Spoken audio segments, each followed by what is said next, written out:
E o caminhoneiro disse ao amigo: vou lhe dar meu filho para batizar.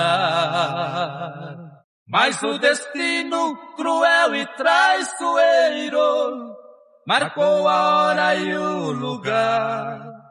A chuva fina e a pista molhada com a carreta foram se chocar. Mas como todos têm a sua sina, uma não levou. E agonizante nos braços do amigo diz: vá conhecer meu filho, porque eu não vou. Naquela curva, beira da estrada, uma cruz ao lado do pinheiro, marca para sempre onde foi ceifada a vida e o sonho de um caminhoneiro.